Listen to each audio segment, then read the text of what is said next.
میری والدہ داخل تھیں کئی سال پہلے ہسپتال میں، تو مجھے اس ہسپتال میں کچھ دن رہنا پڑا، ایک پرائیویٹ ہاسپٹل تھا، تو اس میں انہوں نے جگہ جگہ لکھ کے لگایا تھا ملازمین کو بخشیش نہ دیں، ہم ان کو بڑی اچھی معقول تنخواہ دیتے ہیں، سیلری بڑی عمدہ ہے، تو لوگ بخشیش نہ دیں۔ میں نے جو مینجمنٹ کے لوگ تھے ہاسپٹل کی، ان میں سے ایک سے میں نے کہا کہ اگر کوئی بندہ اپنی خوشی سے دینا چاہے تو آپ نے بڑا موٹا لکھ کے لگایا برائے مہربانی ان کو بخشیش نہ دیں۔ اس نے بڑی قیمت، سادہ آدمی تھا پر میری بڑی اس نے مجھے بات بتائی، مجھے نفع ہوا۔ کہنے لگے مولوی صاحب، جب کچھ امیر لوگ ہسپتال میں مریض لے کے آتے ہیں تو وہ صفائی والے کو پہلے ہی 500 روپیہ دکھا لیتے ہیں آتے ہی، پھر وہ جیسے آواز دیتے ہیں صفائی والے فٹافٹ اندر آتے ہیں، ان کا کمرہ صاف کرتے ہیں۔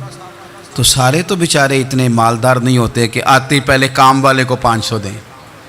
پھر نقصان کیا ہوتا ہے کہ یہ جن کی ذمہ داری ہے بہت ساری ڈیوٹیاں کرنے کی، یہ ڈیوٹی نہیں کرتے، یہ پلٹ کے ان کی طرف دیکھتے ہیں جن کے گھر سے سالن صحیح آتا ہے، ادھر ان کی توجہ زیادہ ہو جاتی ہے، جو نوٹ ان کو زیادہ دکھاتے ہیں، جو پھل لے کے آتے ہیں تو آدھا ان کو دیتے ہیں۔ تو ہم یہ کہتے ہیں یہ کام ہی نہ کرو، یہ اپنی تنخواہ پہ کام کریں تاکہ ہر آنے والے کا درد سمجھیں، ہر ایک کو یکساں یہ سروسز فراہم کریں۔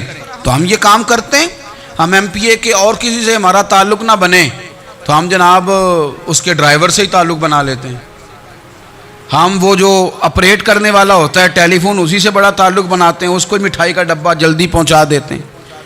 تو اسی طرح سے بڑے لوگوں کی اولادوں کو بگاڑا جاتا ہے۔ حضرت عاصم بن عمر رضی اللہ تعالیٰ عنہ، یہ سیدنا فاروق اعظم کے بیٹے تھے، مصر گئے تو لوگوں کو پتہ چلا حضرت عمر کے بیٹے آئے، لوگوں نے تحفے دیے، بڑی بڑی چیزیں آپ کو دی، حضرت عمر کا بیٹا آیا ہے، بڑے گفٹ دیے۔ تو صاحبزادے واپس آئے تو ان کے پاس بڑے تحائف تھے، سیدنا عمر فاروق رضی اللہ تعالیٰ عنہ نے دیکھا تو فرمایا ادھر لانا تحفے۔ کہا ابا جی لوگوں نے مجھے دیے ہیں۔ فرمایا تو نے کیوں بتایا تھا کہ میں امیر المومنین کا بیٹا ہوں؟ کہا حضور ان کو ویسے ہی پتہ چل گیا۔ فرمانے لگے پتر یہ تحفے تمہیں اس لیے ملے ہیں کہ تم امیر کے بیٹے ہو، یہ تحفے تمہارا حق نہیں، چونکہ تمہیں اس کرسی کی وجہ سے ملے ہیں اور یہ کرسی مسلمانوں کی ہے، لہذا یہ حق بھی مسلمانوں کا ہی ہے، یہ لا سارے مال غنیمت میں جمع کیے جائیں گے۔ آپ اپنے گھر سے جب احتساب شروع کرتے ہیں، اپنے گھر سے، اور یہ یاد رکھیں یہ جو لوگ آتے ہیں آپ کے بچوں کو نوازنے کے لیے، یہ انہیں خراب کرتے ہیں، بگاڑ پیدا کرتے ہیں، یہ عجیب و غریب سی چیزوں میں مبتلا کر دیتے ہیں، بچوں کا نقصان ہوتا ہے کل کلام۔ پھر جو شاپر اچھا لے کے آئے پیر صاحب کے بچے ذرا اس سے پیار سے ملتے ہیں، نقصان ہو جاتا ہے، یہ دستے نگر ہو جاتے ہیں، یہ لوگوں کی طرف جیتے ہیں، دوسروں پہ ڈیپینڈ کرنے لگتے ہیں۔ حضرت ابو موسیٰ اشعری رضی اللہ تعالیٰ عنہ نے پہلے تو ایک قلین بڑا سونا تھا، تو آپ نے حضرت عمر کے گھر بھیج دیا کہ چلو ان کے گھر میں ان کی اہلیہ بچھا لیں گی، کہیں سے تحفہ آیا۔ پھر وہ جس کمرے میں مال غنیمت اور خزانہ رکھا جاتا تھا اس کی صفائی کر رہے تھے تو ایک دینار مل گیا، تو وہ دینار بچے سارے جا رہے تھے، تو ان میں سے حضرت عمر کے ایک بیٹے کو چھوٹے کو بلایا اور بلا کے کہا پتر یہ دینار لے لو۔ حضرت عمر نے دیکھا کہ بیٹے کے ہاتھ میں دینار بھی ہے اور گھر میں قالین بھی ہے، ایک موقع پہ وہ قالین گیا، ایک موقع پر بچے کو ایک دینار دیا، تو حضرت عمر اپنی اہلیہ سے پوچھنے لگے یہ کہاں سے آیا قالین؟ کہا جناب ابو موسیٰ اشعری رضی اللہ تعالیٰ عنہ نے بھیجا ہے۔ بیٹے سے پوچھا دینار کہاں سے آیا؟ کہا مجھے انہوں نے ہی دیا ہے۔ آپ نے وہ دینار بھی لیا اور قالین بھی لیا اور اس کو لپیٹا، اور جناب ابو موسیٰ اشعری کو بلایا اور اتنے سخت ناراض تھے، فرمانے لگے ابو موسیٰ اشعری سے کہنا میرے پاس پیدل آئے، گھوڑے پہ نہ آئے۔ اور جب آئے حضرت ابو موسیٰ اشعری تو جناب عمر اتنے ناراض ہوئے کہ وہ قالین لپیٹ کے تو ان کے سر پہ مار دیا۔ فرمانے لگے پکڑو اپنا دینار، تمہیں پورے مدینے میں میرے بیٹے کے علاوہ کوئی اور نہیں ملے تھا جسے تم خراب کر سکو، میرا پتر ہی ملا تھا بگاڑنے کی، کس نے اجازت دی تم میرے بیٹے کو دینار دو؟ کیوں لائے تم میرے گھر میں قالین؟ حضرت عمر فاروق رضی اللہ تعالیٰ عنہ فرمانے لگے میں زمین پہ سونے کا عادی ہوں، زمین چٹیل بھی ہو تو رب کا بندہ بن کے سوتا ہوں تو اللہ مجھے آرام اور سکون کی نیند عطا فرما دیتا ہے، مجھے تمہارے مخملوں کی اور قالینوں کی ضرورت نہیں ہے۔ احتساب یہاں سے شروع ہوتا ہے بھائی، یہاں ہم نہ اپنے گھر میں بیٹھ کے مایوس باتیں کرتے ہیں، اور فلانے کے بچے کہاں پہنچ گئے، فلانے کے بعد بڑا پیسہ آ گیا، میں کچے مکان میں رہوں، میں یہ کروں، دیکھو مجھے نہیں سہولی۔ یہ تو آپ مایوسی والی باتیں کر رہے ہیں، یہ تو آپ کمزور باتیں کر رہے ہیں۔ یہ تو اس طرح کی باتیں تو ہارے ہوئے لوگ کرتے ہیں۔ اس طرح کا لب و لہجہ تو ان لوگوں کا ہوتا ہے جو احساس کمتری کا شکار ہوتے ہیں۔ یہ آپ نے کس طرح کا لب و لہجہ، اور اپنے بچوں کو آپ بھکاری بنا رہے ہیں تاکہ دوسروں کو دیکھیں تو مایوس ہو جائیں۔ اٹھ باندھ کمر کیوں ڈرتا ہے، پھر دیکھو خدا کیا کرتا ہے۔ آپ کا جو احساس ہے وہ اتنا خوبصورت ہو، آپ کے لہجے کے اندر اس قدر ٹھہراؤ ہو، آپ کو اطمینان آ چکا ہو، اور آپ کے بچے کبھی بھی کمپیریزن نہ کریں اپنا کسی کے ساتھ، کبھی بھی انہیں کرنے نہ دیں۔ آپ کبھی وہ کبھی یہ بات نہ کریں کہ فلانے زیادہ اچھا کھاتے پیتے ہیں تو ہم کدھر ہیں، کرنے نہ دیں انہیں بتائیں کہ بیٹا اپنی مٹی پہ چلنے کا سلیقہ سیکھو، سنگ مرمر پہ چلو گے تو پھسل جاؤ گے۔ ان کو بتائیں کہ جو تمہارے پاس ہے یہ خدا کا عطیہ ہے، اسی پر تم نے قناعت کرنی کبھی بھی۔ حضرت زید بن حارثہ سے نبی پاک صلی اللہ علیہ وسلم کو بڑا پیار تھا، پھر ان کے بیٹے حضور کے غلام زادے حضرت اسامہ بن زید کے ساتھ بھی حضور بڑا پیار کرتے، لیکن یہ تو مسلمہ حقیقت ہے نا کہ عظمت اور شان تو سیدنا فاروق اعظم کی زیادہ ہے۔ امت کا اتفاق ہے کہ نبیوں کے بعد سب سے بڑا درجہ جناب صدیق اکبر کا، اور پھر اللہ نے مقام عطا کیا حضرت فاروق اعظم کو۔ یہ بڑے لوگ تھے۔ ایک دفعہ مال تقسیم ہو رہا تھا تو حضرت عمر رضی اللہ تعالیٰ عنہ نے حضرت اسامہ بن زید کو 4000 دینار دیے، اور اپنے بیٹے عبداللہ ابن عمر کو 3000 دینار دیے۔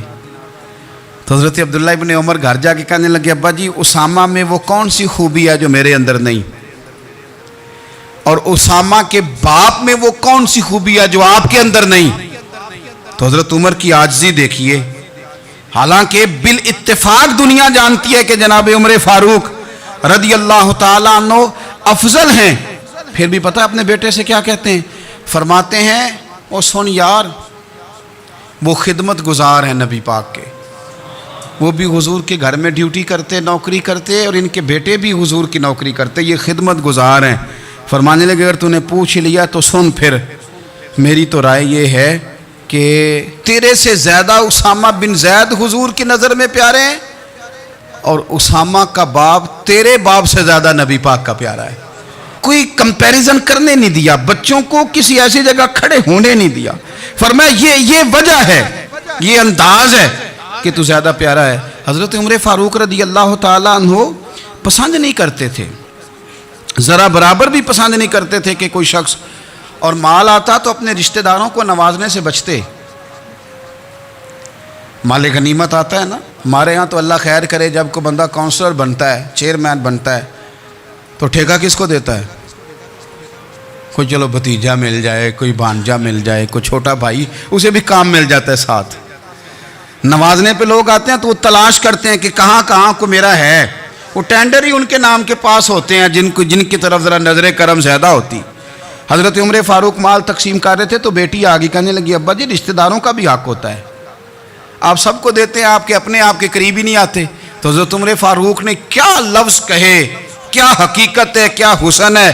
فرمانے لگے پتر یہ مال تیرے باپ کا نہیں مسلمانوں کا ہے، جب تیرے باپ کا ذاتی مال ہوگا تو اپنے رشتہ داروں کو دے گا، یہ مسلمانوں کا مال ہے، یہ اسی حساب سے تقسیم ہوگا جو عدل کا حساب ہے، جو ترازو ٹھیک ہے۔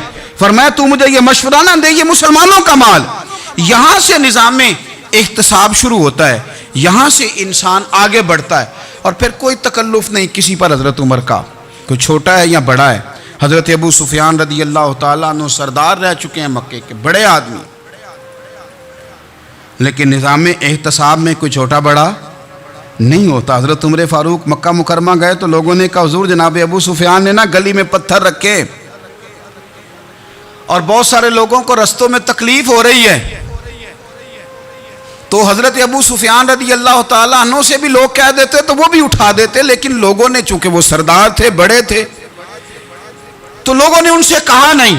حضرت عمر جب آئے تو کہا تو جناب عمر نے پرواہ نہیں کی، خود آئے جناب ابو سفیان سے کہا یہ پتھر آپ نے رکھے؟ کہا حضور ہاں۔ فرمایا یہ بھی اٹھائیے، یہ بھی اٹھائیے، یہ بھی اٹھائیے۔ جب وہ اٹھا رہے تھے تو حضرت عمر کہہ رہے تھے شکر نہیں اللہ کا کہ عمر کہہ رہے ہیں اور ابو سفیان مانتے جا رہے ہیں.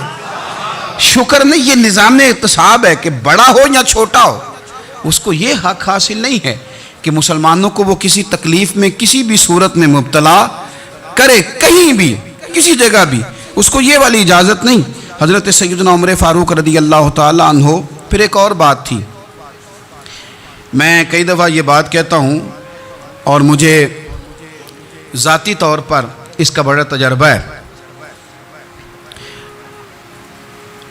کچھ لوگ نا خوشامد پسند ہو جاتے ہیں, بڑی عمدہ تعریف کرتے ہیں, اوئے ہوئے ہو پول باندھتے ہیں پورے. آپ کے پاس آئیں گے تو کہیں گے جناب آپ سے زیادہ اچھا بندہ ہی کوئی نہیں. تو وہ نا آپ سے کام نکلواتے ہیں, پھر وہ کسی دوسرے کے پاس جاتے ہیں تو اسی طرح کا رویہ وہ دوسروں کے ساتھ کرتے ہیں. یہ عام لوگوں میں بھی مرض ہوتا ہے, عام لوگوں میں بھی. اور بادشاہ ہو بندہ اگر, پھر تو اس کا دل کرتا ہے میں اگر بادشاہ سلام ہوں تو دو چار بندے دیہڑی پہ رکھ لوں پر میری تعریف ضرور کریں. پابندی ہوتی ہے, لوگ یہ کام بڑے شوق سے کرتے ہیں.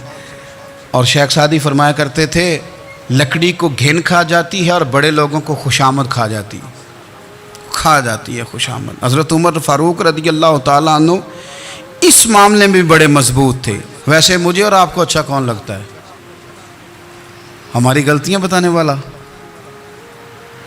ہمارے ایسا فرمایا کرتے تھے اپنے دشمنوں کی باتوں پر بھی غور رکھو, تمہارے دشمن تمہیں نکھار دیتے ہیں. تمہارے اندر جو کوتاہیاں ہوتی ہیں وہ تمہیں پتہ چل جاتی ہیں کہ یہاں میری اصلاح ہو رہی. ان پر غور کرو وہ کیا کہتے ہیں. حضرت عمر فاروق کی تعریف کی ایک بندے نے, کمال تعریف کی. وہ اس کا خیال تھا کہ رزلٹ بڑا شاندار آئے گا. بادشاہ کی تعریف ہوتی تھی تو پھر تھیلی جاتی تھی اشرفیوں کی, کمال رزلٹ آئے گا. تو حضرت عمر جب وہ پوری کر چکا نا بات تو فرمانے لگے تو خود بھی ہلاک ہوا اور مجھے بھی ہلاک ہی کر دیا ہے. خود بھی تباہ ہوا ہے مجھے بھی تباہ کر دیا. کس طرح کی باتیں کر رہا ہے. ایک بندہ اور آیا اور اس نے آ کے کہا کہ پوری امت میں سب سے افضل ہے فاروق اعظم آپ ہی ہیں. تو حضرت عمر فاروق فرمانے لگے تجھے تیری ماں روئے, ابو بکر تجھ سے بھی افضل تھے, تیرے باپ سے بھی افضل تھے, اور صدیق اکبر مجھ سے بھی افضل ہیں اور میرے باپ سے بھی افضل ہیں. یہ تو کس طرح کی بات کر رہا ہے. یہاں ہر شے ہضم نہیں ہو جاتی, فوری طور پہ لوگ ڈکار بھی پورا نہیں لیتے. قرآن مجید نے کہا فَلَا تُزَكُّوا أَنفُسَكُمْ هُوَ أَعْلَمُ بِمَنِ اتَّقَىٰ. اپنے منہ سے نہ کہو میں پاک صاف ہوں, اللہ زیادہ بہتر جانتا ہے کہ تم میں سے پرہیزگار کون ہے. اپنے منہ سے تعریفیں کرتے کراتے ہو, یہ مزاج چھوڑ دیں. حضرت عمر رضی اللہ تعالیٰ عنہ پسند نہیں کرتے تھے. ایک آدمی نہ چلتا تھا وہاں تو بڑا متکبرانہ چال کے ساتھ چلتا. حضرت عمر نے دیکھا, یہاں تک احتساب فرماتے تھے, زمین پہ زور زور سے پیر پٹکتا, چال بڑی اس کی متکبرانہ, لوگ بڑے پریشان ہوتے. حضرت عمر نے ایک دن سمجھایا, باز نہیں آیا. اگلے دن پہ درہ نکال لیا, لگائے 4 درے. فرمایا آج کے بعد نہ چلنا اس طرح مدینے میں پیر پٹک پٹک کے. اس وقت تو اسے غصہ لگا, لیکن کچھ دیر کے بعد نا جب غصہ اترا تو حضرت عمر کے پاس آیا, کہنے لگا حضور اللہ آپ کا بھلا کرے, آپ نے درے نہیں مارے, آپ نے تو شیطان بھگا دیا جو میرے ساتھ چمٹا ہوا تھا. چمٹا ہوا شیطان آپ نے مجھ سے بھگا دیا.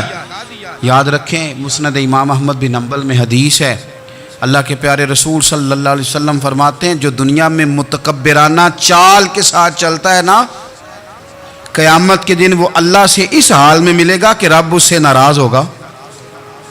متکبرانہ چال سے نہیں چلیں گے. تو حضرت فاروق اعظم رضی اللہ تعالیٰ عنہ کا یہ طریقہ تھا کہ آپ خیال کرتے. اور پتہ کس طرح کا آپ کا مزاج تھا, فرماتے تھے تقسیم کرو, دوسروں کا بھی خیال رکھو. جس طرح بندہ دیوانہ وار نہیں لوگوں کا خیال رکھتا کہ بندہ بگڑے کوئی نہ, دیوانہ وار. کچھ لوگ تبلیغ کرتے ہیں رسمی, اور کچھ لوگ ایسے ہوتے ہیں جو لوگوں کی اصلاح میں دیوانے ہو جاتے ہیں. ان کی خواہش ہوتی ہے یہاں بھی بندہ ٹھیک ہو جائے, یہاں بھی بندہ ٹھیک ہو جائے, یہاں بھی بندہ ٹھیک ہو. کچھ لوگ کڑی نگرانی کرتے ہیں کہ انسان بگڑنے نہ پائے. حضرت عمر فاروق رضی اللہ تعالیٰ عنہ نا گوشت والی دکان کے پیچھے جا کے بیٹھ گئے کئی دنوں تک. وہ کہنے لگا حضور یہاں کیا ہے؟ فرمایا تو اپنا کام کرنا. گوشت والی دکان پہ بیٹھے, کام کر اپنا, نگرانی کرنے لگے حضرت عمر. پھر آپ نے نا وہ بندے پکڑ لیے. کون؟ جو 2 دن مسلسل گوشت خریدنے آئے. پکڑ کے کھڑا کر لیا. فرمایا تو کل بھی گوشت لینے آیا تھا؟ حضور ہاں. فرمایا آج پھر کھائے گا؟ حضور جی. تو آپ فرمانے لگے کیا تیرے محلے سے غربت ختم ہو گئی ہے؟ تیرے رشتہ دار سارے پیٹ بھر کے کھاتے ہیں، تو دو دن گوشت لینے آتا ہے. فرمایا آج کے بعد مسلسل گوشت لینے آیا تو درے سے ماروں گا، خبردار یہ کام نہ کرنا. یہاں تک نظام احتساب کا جب خیال رکھا جائے پھر حالات بگڑا نہیں کرتے، پھر وہ قابو میں رہا کرتے ہیں. حضرت عمر فاروق رضی اللہ تعالیٰ عنہ اس ترتیب کے ساتھ اصلاح کرتے، اس ترتیب کے ساتھ. سیدنا فاروق اعظم رضی اللہ تعالیٰ عنہ کی ایک بات آخر میں عرض کرنی ہے، وہ میں بھی اپنے اوپر لاگو کروں، آپ بھی غور کریں. حضرت عمر فاروق رضی اللہ تعالیٰ عنہ نے خط لکھا حضرت ابو موسیٰ اشعری کو. آپ فرمانے لگے یاد رکھنا، جو گورنر، جو امیر اپنے رب کریم کی فرما برداری کرتا رہتا ہے نا، اس کی رعایا بھی اس کی فرما برداری کرتی ہے. اور جو لوگ اپنے رب کریم کی فرما برداری چھوڑ دیتے ہیں، پھر جنہوں نے ان کی فرما برداری کرنی ہوتی ہے وہ ان کی فرما برداری چھوڑ دیتے ہیں. آپ نے سپہ سالاروں کو خط لکھے تھے، فوج کے جو جرنیل تھے، کمانڈو تھے، ان کو خط لکھے تھے. فرمایا جو سپاہی نماز نہیں پڑھتا اسے فوج سے نکال دو. اور ساتھ لکھا تھا یاد رکھو جو رب کا وفادار نہیں وہ ہمارا کیسے ہو سکتا ہے، نکال دو ان لوگوں کو، فوج سے الگ کر دو. ہم آج جو بے پناہ پریشان ہیں کہ ہمارے بچے بات نہیں مانتے، شاگرد بات نہیں مانتے، ہم شکوے کرتے ہیں، بے ادبی بڑھ گئی. ادب کے ساتھ میں گزارش کروں گا بڑوں کی بارگاہوں میں، جو میری طرح کے بڑے بنے ہوئے ہیں، بزرگوں سے نہیں بات کرتا، ان سے میں کہوں گا کہ ہمیں ایک دفعہ اپنے اوپر بھی تو غور کر لینا چاہیے. کہیں ایسا تو نہیں ہے کہ ہم جب تک اللہ تعالیٰ کے فرما بردار تھے، جب تک ہم تقوی کے معیار پر تھے، ہماری بات ماننے والے ہماری بات مان رہے تھے. کہیں ایسا تو نہیں کہ ہم اس معیار سے ہل گئے ہیں تو اب جو ہمارے فرما بردار تھے وہاں سے ہل گئے. حضرت عمر رضی اللہ تعالیٰ عنہ فرمایا کرتے تھے کہ لوگوں کو عجب میں مبتلا نہیں ہونا چاہیے. خود پسندی کا جو ماحول ہوتا ہے اس سے لوگوں کو ہمیشہ نکلنا چاہیے. حضرت عمر کے ایک صاحبزادے نے کنگھی کر لی، اچھا لباس پہن لیا تو درہ مارا جناب عمر نے. تو آپ کی بیٹی کہنے لگی ابا یہ تو بالکل جائز ہے، اچھے کپڑے پہننا، اچھا لباس پہننا اور سر میں کنگھی کر لینا، اس پر درہ کیوں مار دیا؟ تو آپ فرمانے لگے بیٹا یہ خود پسندی میں مبتلا ہونے لگا تھا، یہ اپنے آپ کو بہت بھلا سمجھنے لگا تھا. اس کا خیال تھا کہ میں ہی ہوں، میرے علاوہ کوئی نہیں. یہ اس مقام پہ جا رہا تھا جہاں اس کی تربیت رک جاتی، اس لیے درہ مارا ہے. ایک دفعہ حکومتی معاملات کے اندر آپ کی اہلیہ نے مشورہ دینا چاہا. بڑے کام بیویاں نہیں کرتی، بڑے بڑے معاملات میں مداخلت نہیں کرتی. ہمارے بر صغیر میں وہ بادشاہ نہیں گزرا کہ جو فیصلہ کرتا تھا تو کرسی پہ بیٹھ جاتا تھا اور پردے کے پیچھے اس کی بیوی بیٹھ جاتی تھی، اور جب وہ فیصلہ سنانے لگتا تو یوں گردن پیچھے کرتا اور اہلیہ جو کہتی وہ فیصلہ سنا دیتا. لیکن ایک دفعہ خاتون نے ایک آدمی کو حضرت عمر نے معزول کیا تو آپ کی اہلیہ نے، اس آدمی کی اہلیہ حضرت عمر کی اہلیہ سے ملی ہوں گی، تو خاتون نے ذرا سفارش کرنی چاہی. تو جناب عمر فاروق رضی اللہ تعالیٰ عنہ کے ہاتھ میں عصا تھا، ڈنڈا تھا، 2-3 دفعہ زمین پہ مارا.